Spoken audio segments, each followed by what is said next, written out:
सब लोग सोचते थे कि एलन एक बेकार और बेवकूफ लड़का है, लेकिन असलियत में वो सबसे ज्यादा पावरफुल हीरो होता है जो सिर्फ नॉर्मल बनने का नाटक कर रहा होता है। अपनी पिछली लाइफ में एलन सबसे स्ट्रांग हीरो था, लेकिन बार बार लोगों को बचाते बचाते वो थक चुका था। अपनी डेथ के वक्त उसने रोती हुई गॉडेसेस से विश की कि अगली लाइफ में वो एक नॉर्मल इंसान की तरह जीना चाहता है। विश पूरी हो जाती है और वो एक ड्यूक का लूजर बेटा बनकर पैदा होता है।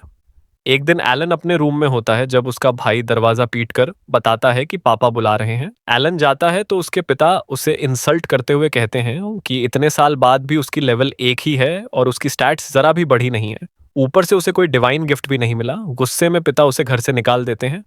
एलन को कोई फर्क नहीं पड़ता क्योंकि वो तो इसी दिन का इंतजार कर रहा था ताकि नॉर्मल लाइफ जी सके। लेकिन बाहर निकलते ही उसे दूर से किसी लड़की की चीख सुनाई देती है।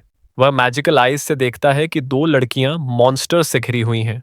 बेटी नाम की टॉमबॉय नाइट लड़ते लड़ते थक चुकी है और मॉन्स्टर्स बार बार हील होकर वापस खड़े हो रहे हैं। प्रिंसेस लीसा उसे छोड़कर भागने को कहती है, लेकिन लीसा मना कर देती है। यह देखकर एलन को याद आता है कि बचपन में एक पार्टी में सब लोग उसका मजाक उड़ा रहे थे और लीसा ने उसकी तरफ से खड़े होकर उसे सपोर्ट किया था। बस यही बात उसे अब हेल्प करने के लिए मजबूर कर देती है। जैसे ही एक मॉन्स्टर बेटी को घायल करता है, एलन बिजली की स्पीड से पहुंचता है और मॉन्स्टर का गला पकड़ लेता है। लीसा शॉक्ड रह जाती है जब एलन अपने पावर्स से तीनों मॉन्स्टर्स को स्कैन करके उनकी कोर ढूंढता है और अपने स्पेशल एथीरियल सोर्ड से उन्हें खत्म कर देता है। एलन फिर बेटी को हील करता है और उसका आर्मर भी ठीक कर देता है। दोनों लड़कियां हैरान रह जाती हैं क्योंकि सबको लगता था एलन पावरलेस है। वो अपनी पिछली लाइफ की बात नहीं बता सकता, इसलिए लड़कियां मान लेती हैं कि शायद ये कोई अननोन डिवाइन ब्लेसिंग है। लीसा बताती है कि गॉडेस ने उसे प्रोफेसी दी है कि उसे एक दूर गांव जाना है और हीरो को गाइड करना है। बेटी उसका बॉडीगार्ड है। एलन अपनी कहानी बताता है कि उसके पिता ने उसे निकाल दिया और वो बस नॉर्मल लाइफ चाहता है। लीसा उसे सिंपैथेटिकली देखती है और प्रॉमिस करती है कि वो उसकी बात किंग को नहीं बताएगी। एलन उसके साथ जर्नी पर जाने के लिए तैयार हो जाता है। जब वो उस विलेज पहुंचते हैं, वहां अजीब से हालात होते हैं। कहीं भी मॉन्स्टर्स नहीं दिखते। तभी एक फ्लैट चेस्टेड लड़की को एक बूढ़ा आदमी घर से निकाल देता है। वो लड़की अकीरा होती है, प्रेजेंट टाइम की हीरो, जिसके पास एलन की पुरानी लाइफ की लेजेंडरी सोर्ड है। अकीरा बताती है कि उसने जंगल में एक छोटी लड़की को रोते हुए देखा था जो कह रही थी कि ड्रैगन उसे खाने वाला है। अकीरा उसे छुपाकर गांव में इन्फो लेने आई थी, लेकिन विलेजर्स कुछ भी बताने को तैयार ही नहीं थे। एलन को शक होता है कि शायद विलेजर्स उस बच्ची को ड्रैगन को सैक्रिफाइस कर रहे हैं ताकि मॉन्स्टर उन्हें परेशान न करे। सबको ये बात लॉजिक लगती है। अकीरा तुरंत ड्रैगन को मारने चल देती है। लीसा और बेटी उसके साथ जाती हैं। एलन भी मजबूरी में उनके पीछे आता है क्योंकि उसे पता है कि अकीरा असल में बहुत कमजोर है। अकीरा सामने से ड्रैगन से भिड़ती है, लेकिन उसकी बिजली जैसी मैजिक ड्रैगन को टिकल जैसे लगती है। ड्रैगन उसे उड़ाकर पटक देता है और अकीरा लगभग बेहोश हो जाती है। तभी एलन आता है, ड्रैगन का एक पंख काट देता है और उसे जमीन पर गिरा देता है। ड्रैगन गुस्से में लड़कियों को पकड़कर एलन को धमकाने की कोशिश करता है, लेकिन एलन उसकी परवाह नहीं करता और सीधा एक पावरफुल स्ट्राइक मारकर ड्रैगन को खत्म कर देता है। सब लोग खुश हो जाते हैं और एलन समझ जाता है कि ये लड़कियां इस दुनिया में उसके बिना सरवाइव नहीं कर पाएंगी, इसलिए वो डिसाइड करता है कि रिटायरमेंट बाद में करेगा।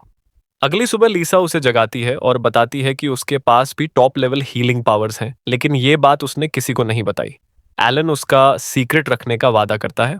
थोड़ी देर बाद अकीरा और बेटी स्पार करते हैं और एलन को भी स्पार के लिए बुलाते हैं। बाद में सब लोग वापस वैगन में बैठकर अपनी नेक्स्ट जर्नी के लिए तैयार होते हैं। अकीरा अकेले ही आगे बढ़ना चाहती है और वैगन में साथ सफर नहीं करना चाहती। एलन पूछता है कि क्या वो ठीक रहेगी, लेकिन अकीरा कहती है कि उसे अपनी एबिलिटी पर भरोसा है और वो उस छोटी लड़की को भी साथ ले जाएगी। ये सुनकर एलन को शक होता है, इसलिए वह उसे FBI चर्च एजेंट से सावधान रहने को कहता है। अकीरा चली जाती है और एलन बाकी लोगों के साथ वैन में बैठता है। वैन में लीसा एलन से माफी मांगती है क्योंकि ड्रैगन वाली लड़ाई में उसकी तलवार टूट गई थी। वो कहती है कि एक पास के विलेज में उसका दोस्त नल रहता है जो बहुत अच्छे सोर्ड्स बनाता है। एलन पहले तो मना करता है, लेकिन आखिरकार विलेज जाने के लिए तैयार हो जाता है। उधर एलन के घर पर उसके पिता और भाई कैरन बात कर रहे होते हैं। असल में वही लोग प्रिंसेस पर मॉन्स्टर डॉग्स से हमला करवाने वाले थे और ड्रैगन से भी डील की थी ताकि वो हीरो को मार दे। उनका प्लान फेल हो गया था। कैरन चिल्लाता है, लेकिन उसके पिता उसे चुप करवाते हैं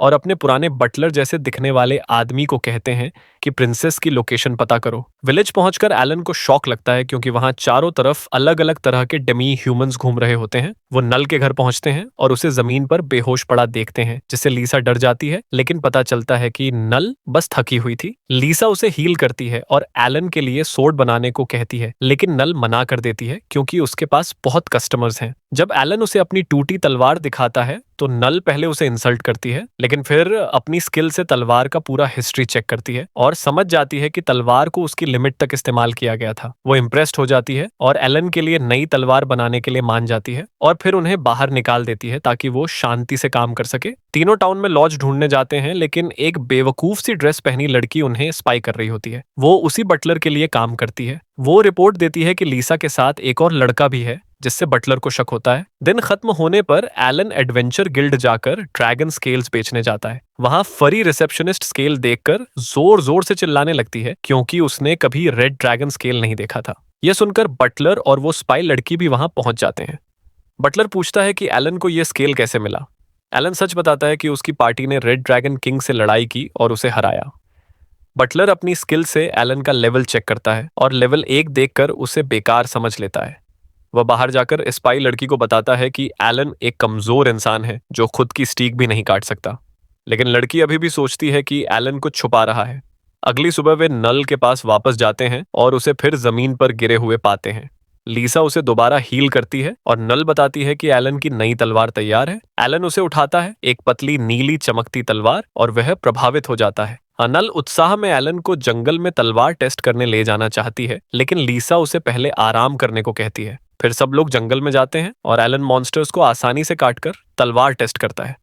नल इससे भी संतुष्ट नहीं होती और मजबूत मॉन्स्टर्स ढूंढने के लिए उसे और अंदर खींच लेती है। अचानक एलन अपनी मैजिक आइज से एक मैजिक बैरियर देखता है और तलवार से उसे फाड़ देता है। उसके पीछे एक विशाल वुल्फ टाइगर जैसा मॉन्स्टर सो रहा होता है और नल को देखकर वही ट्रॉमा वापस आ जाता है। यही वो मॉन्स्टर था जिसने वनेसा को मारा था, वो ड्वार्फ जिसने नल को बचाया और उसे सोर्डस्मिथ बनाया था। नल एलन से उसे मारने की भीख मांगती है, लेकिन एलन मना कर देता है क्योंकि मॉन्स्टर किसी को नुकसान नहीं पहुंचा रहा और इंसानी बस्ती से दूर सो रहा है। नल गुस्से में एलन की तलवार खींचकर मॉन्स्टर की तरफ भागती है, लेकिन एलन उसे रोक लेता है।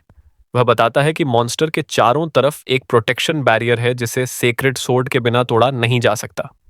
नल कहती है कि उसकी बनाई तलवार सेक्रेड सोर्ड जितनी स्ट्रांग है, लेकिन एलन साफ बोल देता है कि तलवार उस लेवल की नहीं है और कोई फर्क नहीं पड़ेगा। एलन चला जाता है और नल को जो करना है करने को कह देता है। शाम को एलन टाउन वापस लौटता है और लीसा बेटी को सब कुछ बताता है। लीसा हैरान होती है कि इतना बड़ा मॉन्स्टर जंगल में चुपचाप क्यों पड़ा था। एलन बताता है कि एरिया के चारों तरफ एक स्पेल थी जिससे मॉन्स्टर इनविजिबल हो गया था, यानी कोई उसे यहाँ जानबूझकर लाया है। एलन लीसा से असली रीजन पूछता है कि वो यहाँ क्यों आई है। लीसा शर्माती है और बताती है कि वे जनरल के मर्डर की जांच करने आए हैं। जनरल एक अच्छा इंसान था, लेकिन उसे उसके घर में सिर काटकर मार दिया गया था। इंट्रूडर का कोई साइन नहीं था, सिर्फ इतना पता था कि किलर जनरल का हेड लेकर भाग गया। बेटी को लगता है कि यह किसी डीमन का काम है। उधर जंगल में स्पाई लड़की मॉन्स्टर को चेक करती है और सोचती है कि एलन जैसे इंसान ने मैजिक बैरियर कैसे काटा। वह बटलर के पास रिपोर्ट देने जाती है।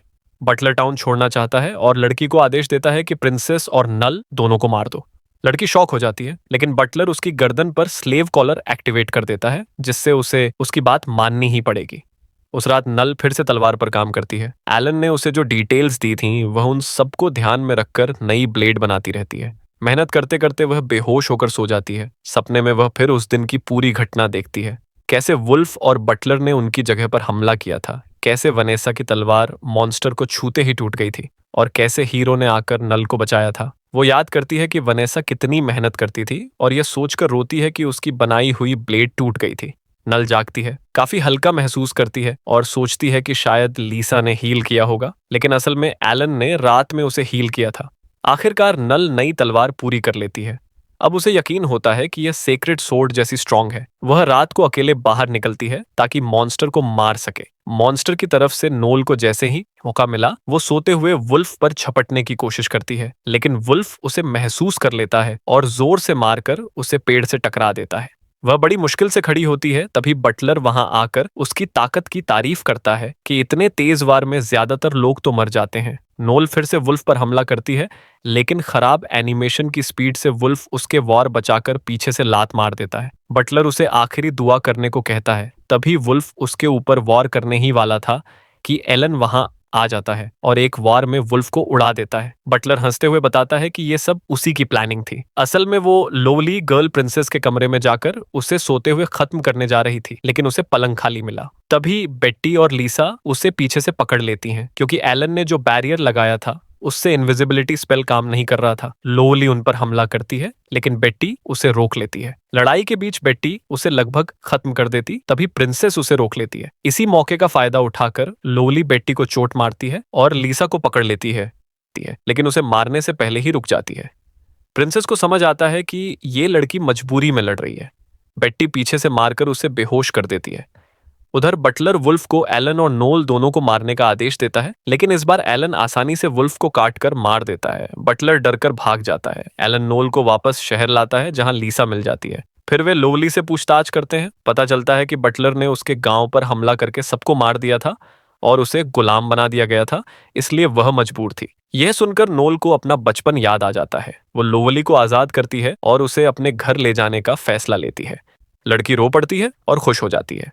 लेकिन एलन अभी खत्म नहीं हुआ था। वह बटलर को खत्म करने जंगल जाता है, लेकिन पता चलता है कि उसे पहले ही एक डेमन ने मार दिया। ये सब एलन के पिता ने करवाया था, जिसने उसी डेमन को हायर किया था। वह ही जनरल की हत्या का जिम्मेदार है। वो कहता है कि हीरो और प्रिंसेस को भी खत्म करना है, लेकिन उसका छोटा बेटा ब्रेट कहता है कि प्रिंसेस की टीम को वह खुद संभालेगा। एलन और उसकी टीम नोल की वर्कशॉप में जनरल की मौत की जांच कर रहे होते हैं, लेकिन कोई सुराग नहीं मिलता। तभी नोल एक कहानी सुनाती है कि पास के गांव में रात को सिल्वर आर्मर वाला भूत कब्रिस्तान में दिखाई देता है। बेट्टी घोस्ट से बहुत डरती है। लीसा इस कहानी की जांच करना चाहती है और एलन भी साथ चलने को मान जाता है। वो गांव पहुंचते हैं जहां लोग हैलोवीन की तैयारी कर रहे हैं। लीसा पूछती है कि क्या किसी ने सिल्वर आर्मर वाले नाइट को देखा है, लेकिन कोई नहीं कहता। एलन कहता है कब्रिस्तान भी देख लेते हैं। कब्रिस्तान खाली दिखता है, लेकिन एक सफेद आंखों वाला आदमी मिलता है जो उन्हें गांव के चीफ के पास ले जाता है। चीफ भी भूत देखने की बात को झूठ बताता है, लेकिन उन्हें 2 दिन रुकने का निमंत्रण देता है। रात को लीसा अपने कमरे में अपने अंकल, जो पहले उसका बॉडीगार्ड था, का सपना देखती है। उसी रात उसे खिड़की से अपने अंकल जैसा नाइट दिखता है। वह उसका पीछा करते हुए कब्रिस्तान पहुंचती है, जहां अचानक ज़ॉम्बीज निकल आते हैं और वह चीखते हुए सपना टूट जाता है।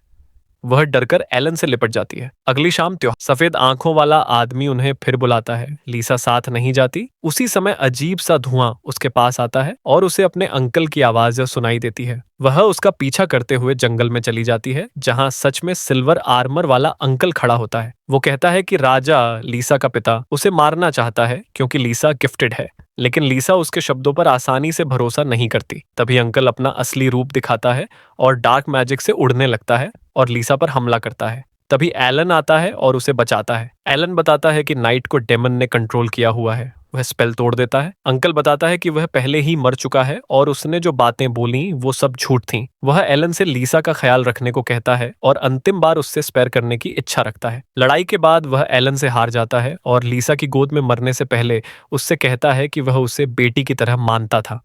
रात में एलन दीवार पर खड़ा गांव देख रहा होता है। तभी गांव के चीफ से उसकी बात होती है। पता चलता है कि गांव के सारे लोग पहले ही मर चुके हैं और उन्हें चीफ, जो एक डेमन है, कंट्रोल कर रहा है। वह एलन पर ज़ॉम्बीज़ छुड़वाता है, लेकिन एलन सबका कंट्रोल तोड़कर चीफ और सभी ज़ॉम्बीज़ को एक वॉर में खत्म कर देता है। अगली सुबह एलन उस मैजिक कोर की जांच करता है और समझ जाता है कि उसके छोटे भाई का इसमें हाथ है। उसी समय लीसा को खबर मिलती है कि जनरल जो मरे हुए थे वह वापस जिंदा आ गए हैं। उधर ब्रेट अपने पिता और अपनी पुरानी यादों में उलझा हुआ है। कैसे माँ की मौत के बाद पिता बदल गया और ब्रेट ने एलन से जलन रखनी शुरू की। शहर में जनरल के जिंदा होने की अफवाह फैल चुकी है। कैप्टन एडवर्ड और उसका असिस्टेंट बात कर रहे होते हैं कि ये सब बहुत तेजी से फैल रहा है। तभी आर्चर बिशप उन्हें अकेले बात करने बुलाता है। एडवर्ड उस पर भरोसा करके उसके साथ चला जाता है। ट्रेनिंग ग्राउंड पे पहुंचते ही उस पर अचानक हमला होता है। हमलावर कोई और नहीं बल्कि एलन का पिता क्रेग होता है, जो कहता है कि उसे इस दुनिया में अब कोई दिलचस्पी नहीं है और सब खत्म करना चाहता है।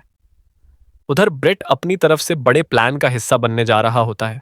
डेमन उसके साथ मिलकर काम कर रहे होते हैं। ब्रेट एडवर्ड को लुभाने के लिए आर्च बिशप को कंट्रोल कर चुका होता है। दूसरी तरफ हीरो अकीरा और सारा शहर से गुजर रहे होते हैं। उन पर 4 हुड पहने आदमी हमला करते हैं और बताते हैं कि सारा पर ऐसा स्पेल लगा है कि अगर उस पर फायरबॉल पड़ा तो वो जिंदा बम बनकर फट जाएगी। सारा अकीरा को बचाने के लिए उसे धक्का देकर हटने को कहती है, लेकिन अकीरा उसे छोड़ने से मना कर देती है और उसे कसकर पकड़ लेती है। वह कहता है कि वह उन्हें चोट पहुंचाने नहीं आया है और उन्हें इस दुनिया की सच्चाई बताना चाहता है। मुख्य शहर में आर्चबिशप और जनरल साइरल अचानक लोगों के सामने दिखाई देते हैं। दोनों को ब्रेट अपनी स्पेशल एबिलिटी से कंट्रोल कर रहा होता है। साइरल लोगों से माफी मांगता है कि उसकी जिंदा होने की खबर से जितना डर और कंफ्यूजन फैला वह गलत था। फिर वह सीधे अपने एजेंडा पर आता है और कहता है कि वह उन्हें इस दुनिया की सच्चाई बताएगा। आर्चबिशप आगे आता है और कहता है कि भगवान झूठ बोल रहे हैं। वह दावा करता है कि लोगों को जो गिफ्ट मिलते हैं वे भगवान की देन नहीं है। लोग कंफ्यूज हो जाते हैं। साइरल उनसे कहता है कि सोचो, हर किसी की जिंदगी उन गिफ्ट्स पे चलती है, लेकिन ज्यादातर लोगों को वो गिफ्ट नहीं मिलता जो वो चाहते हैं या जिसके वो हकदार हैं। आर्चबिशप कहता है कि भगवान इन गिफ्ट्स से लोगों को कंट्रोल कर रहे हैं, लेकिन एक रास्ता है। अगर लोग अपने गिफ्ट्स छोड़ दें तो भगवान का कंट्रोल टूट जाएगा और वे अपनी किस्मत खुद चुन सकेंगे। लोग यकीन नहीं देते तो साइरल कहता है कि उनके पास कोई ऐसा है जो इनके डाउट्स का जवाब देगा। तभी ब्रेट एंट्री मारता है और सबको पीछे देखने को कहता है। वहां एक बड़ा डॉग जैसा मॉन्स्टर खड़ा होता है जिसे देखकर लोग डर जाते हैं। ब्रेट कहता है कि डरने की जरूरत नहीं, ये मॉन्स्टर उन्होंने खुद बनाया है ताकि लोगों की मदद हो सके। साइरल कहता है कि एक मॉन्स्टर 10,000 सिपाहियों के बराबर है और इसकी कोई कमजोरी नहीं है। लोग उसकी बात मान भी लेते हैं, लेकिन सोचते हैं कि एक मॉन्स्टर सबके गिफ्ट्स को कैसे रिप्लेस कर सकता है। ब्रेट बोलता है अब उसकी एबिलिटी काम आएगी। उसकी एबिलिटी मारियोनेट है और आर्चबिशप कहता है कि इससे इंसान की छुपी हुई असली पावर बाहर आ सकती है। अगर लोग अपने गिफ्ट छोड़ भी दें तो भी मारियोनेट से वे और भी स्ट्रांग बन सकते हैं। लोग धीरे धीरे यकीन करने लगते हैं। फिर कोई पूछता है जब ब्रेट मर जाएगा तब क्या होगा। ब्रेट पहले से तैयार होता है और अपने एक साथी को आगे लाता है। वह कहता है कि उसके मरने के बाद उसके दोस्त लोगों की मदद करेंगे ताकि वे अपने छुपे हुए पोटेंशियल को बाहर निकाल सकें। हुड हटता है और अंदर एक डेमन निकलता है। लोग घबरा जाते हैं, लेकिन ब्रेट कहता है कि उसने डेमन्स के साथ फ्रेंडली रिश्ता बना लिया है। डेमन्स ने ही उन्हें गिफ्ट्स की सच्चाई बताई थी और वे ही लोगों को गिफ्ट छोड़ने में मदद करेंगे। भीड़ उसे हीरो की तरह चीयर करने लगती है और ब्रेट खुद को बहुत बड़ा समझने लगता है। उधर एडवर्ड और क्रेग की लड़ाई आखिरी स्टेज पर पहुंच चुकी होती है। नाइट कैप्टन एडवर्ड हार रहा होता है। उसे लगता है कि उसने क्रेग का गिफ्ट नल कर दिया है, लेकिन क्रेग बिना गिफ्ट के भी बहुत स्ट्रांग है। एडवर्ड को समझ आता है क्रेग की असली ताकत उसका लेवल है। क्रेग कहता है कि अगर कोई लेवल बढ़ाता रहे तो वो इंसानी हदें पार कर सकता है और भगवानों को भी मार सकता है। एडवर्ड को हराकर क्रेग उसकी गर्दन पर तलवार रख देता है। तभी एक हुड वाला व्यक्ति आता है। क्रेग समझता है कि उसने हीरो को हरा दिया है, लेकिन हुड वाला उस पर ही हमला कर देता है। हुड हटता है। वह हीरो अकीरा होती है। डेमन्स ने सारा पर अटैक किया था, लेकिन वह फटी नहीं, बल्कि एक प्रोटेक्शन बैरियर बना। अकीरा को याद आता है कि एलन ने उसके ऊपर लगी कर्स को ओवरराइट कर दिया था, इसलिए सब ठीक हो गया। उधर एडवर्ड का असिस्टेंट भी डेमन की बातों को मानने से मना कर देता है। वह कहता है कि भले ही गिफ्ट्स कंट्रोल करने का तरीका हो, लेकिन वो अपने मन से किंगडम की रक्षा कर रहे हैं। वह और उसके साथी तलवारें निकाल लेते हैं, पर डेमन गायब होकर एक एक करके उन्हें मारने लगता है। असिस्टेंट घायल हो जाता है, लेकिन पराजित नहीं होता। तभी नाइट बेट्टी वहां पहुंचती है और उसकी मदद करती है। शहर के बीचों बीच ब्रेट लोगों से ताली बजवा रहा होता है कि तभी एक आवाज आती है, मजे में हो। एलन वहां खड़ा होता है। ब्रेट का गुस्सा फट पड़ता है। एलन एक छोटा प्रोजेक्टर निकालता है जिसमें दिख रहा होता है बेट्टी डेमन से पूछताछ कर रही है। वह डेमन कन्फेस करता है कि उन्होंने वेस्टफील्ड परिवार के साथ मिलकर जनरल और प्रिंसेस पर हमला करवाया था।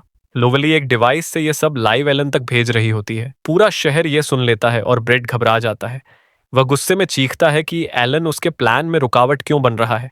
लोग सब सुन लेते हैं और ब्रेट समझ जाता है कि उसका प्लान बर्बाद हो गया। तभी प्रिंसेस लाइज आती है और कहती है कि उस पर आर्टिफिशियल मॉन्स्टर ने हमला किया था। भीड़ भी उसकी बात मान लेती है। ब्रेट पागल हो जाता है और हंसते हुए कहता है कि अब जो होगा उसकी जिम्मेदारी एलन की होगी। वह अपनी मारियोनेट एबिलिटी से नाइट्स को आम लोगों पर हमला करवाने की कोशिश करता है, लेकिन एलन उसके धागे तोड़ देता है। आर्च बिशप और जनरल भी बेहोश होकर गिर जाते हैं। ब्रेट अपने सारे आर्टिफिशियल मॉन्स्टर छोड़ देता है। लोग डर जाते हैं। लाइज उन्हें सुरक्षित जगह ले जाने लगती है। एलन ब्रेट को देखकर सोचता है कि काश वह बेहतर भाई बन पाता, लेकिन पिछले दिनों की याद आते ही पता चलता है कि ब्रेट ने खुद ही मदद ठुकराई थी। ब्रेट चीखते हुए अपने धागों से एलन को पकड़ने की कोशिश करता है।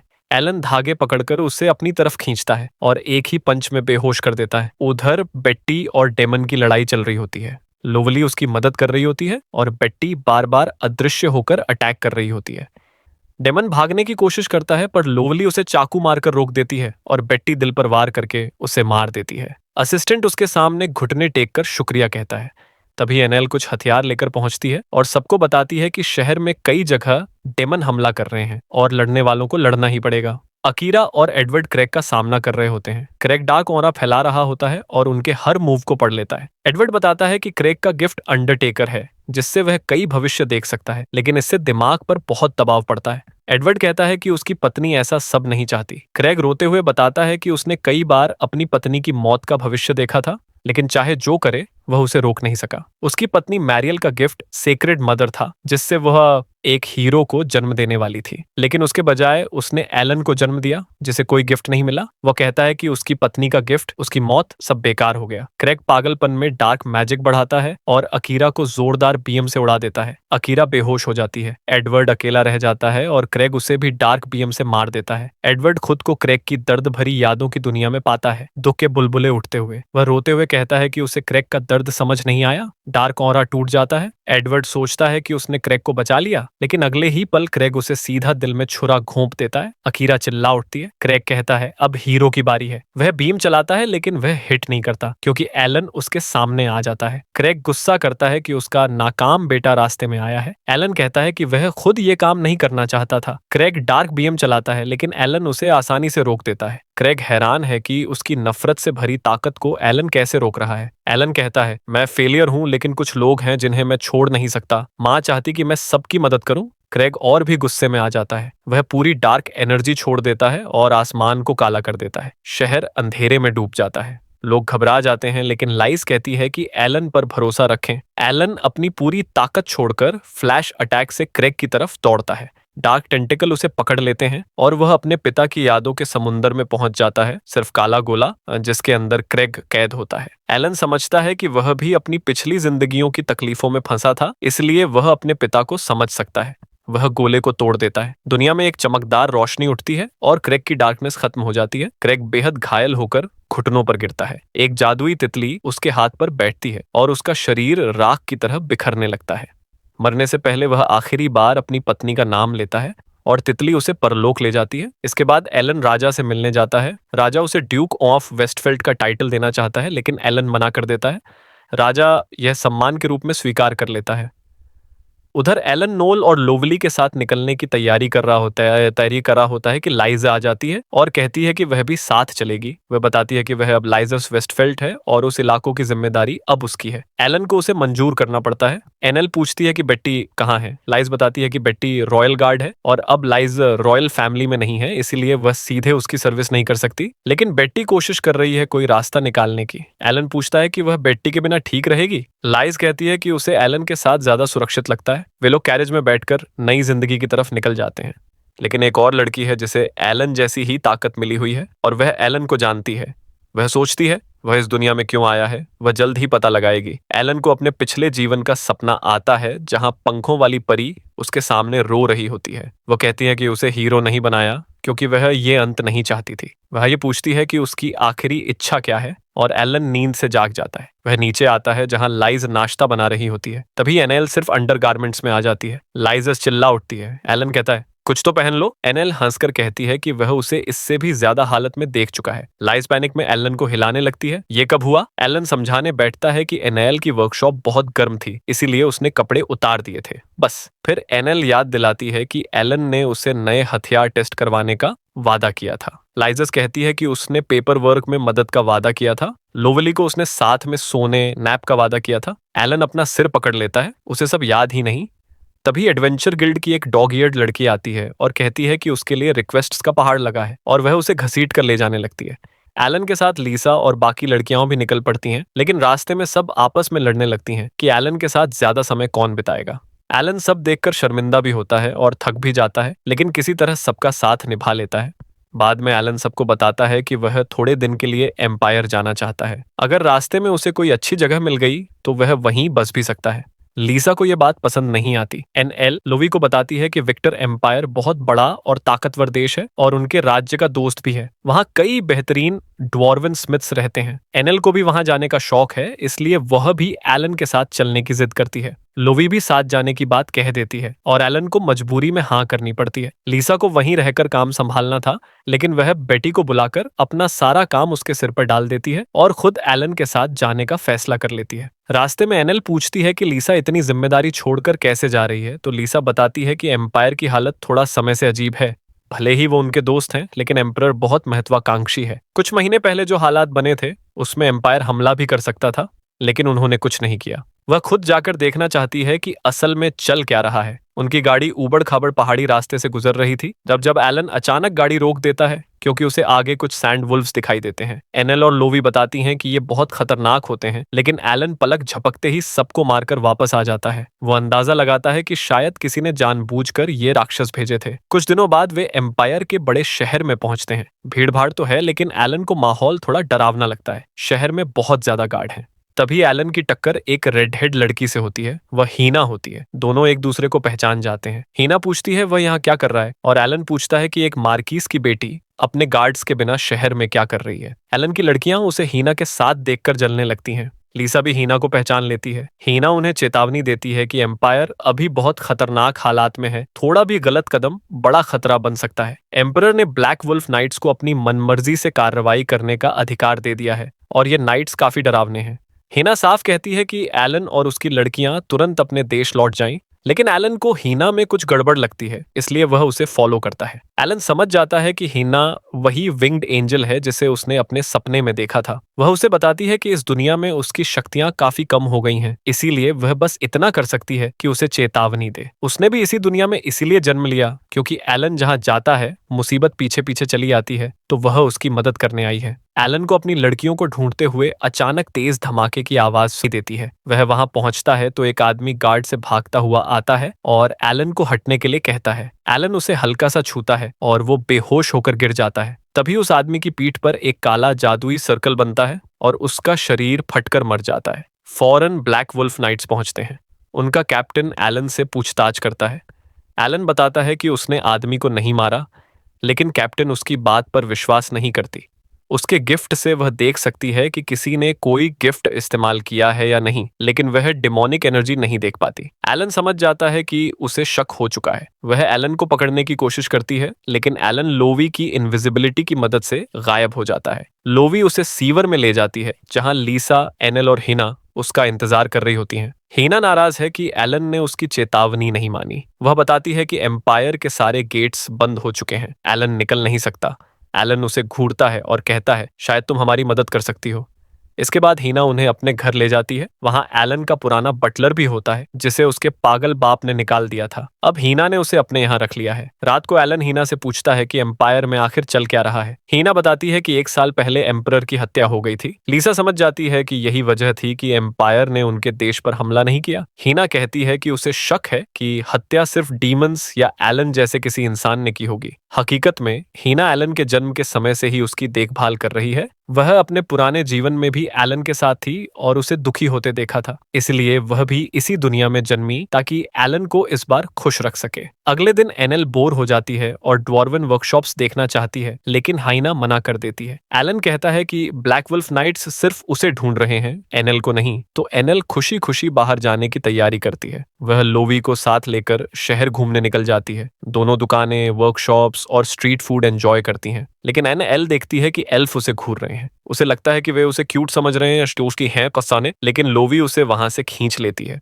लौटने पर हिना बताती है कि एनएल एल्फ्स में लोकप्रिय है, लेकिन वो वजह नहीं जो वह सोच रही है। हिना उन्हें एक खाली कोर्टयार्ड में लेकर जाती है और दिव्य शक्ति इस्तेमाल करके सबको एक टेलीपोर्टेशन फ्लेयर में जंगल में पहुंचा देती है, एल्फ्स के जंगल में। वह बताती है कि ये जंगल एक अलग डायमेंशन में मौजूद है और यहाँ आउटसाइडर्स याददाश्त खो देते हैं, लेकिन हिना को अंदर आने का पूरा अधिकार है। एनएल को यहाँ अजीब सी अपनापन महसूस होता है, लेकिन उसे कुछ याद नहीं। जल्द ही वे लोग एल्फ्स से घिर जाते हैं। एल्फ्स करीब आते हैं तो सब सतर्क हो जाते हैं, लेकिन एलन को उनमें किसी तरह की दुश्मनी महसूस नहीं होती। अचानक सभी एल्व्स घुटनों पर बैठ जाते हैं। हीना बताती है कि ये तो पहले से पता था, क्योंकि उनकी असली रूलर वापस आ गई है। एल्व्स एनएल का स्वागत करते हैं और एनएल हड़बड़ाकर पूछती है कि क्या वो लोग उसके बारे में बात कर रहे हैं।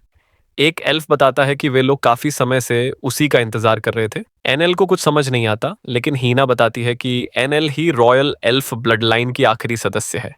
तब जाकर एनएल को अपनी असली पहचान समझ आती है। वो एल्फ खुद को पेरल कहता है, जो उनके राजा का प्रतिनिधि है और सबको अपने जंगल के घरों में ले जाने का निमंत्रण देता है। उनका गांव वे बड़े पेड़ों पर बने घरों से भरा होता है। एल्व्स इंसानी फर्नीचर भी इस्तेमाल कर रहे होते हैं और चेस खेलते हुए एलन और बाकी लोगों को देखकर चौंक जाते हैं। पराल बताने ही वाला होता है कि ये सब हीना लेकर आई थी, पर हिना उसे चुप करा देती है।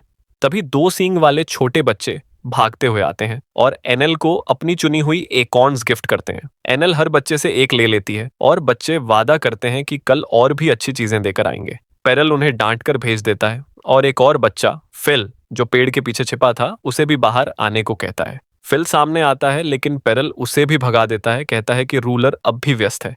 एनएल कहती है कि उसके पास समय है, लेकिन पेरल मानता नहीं।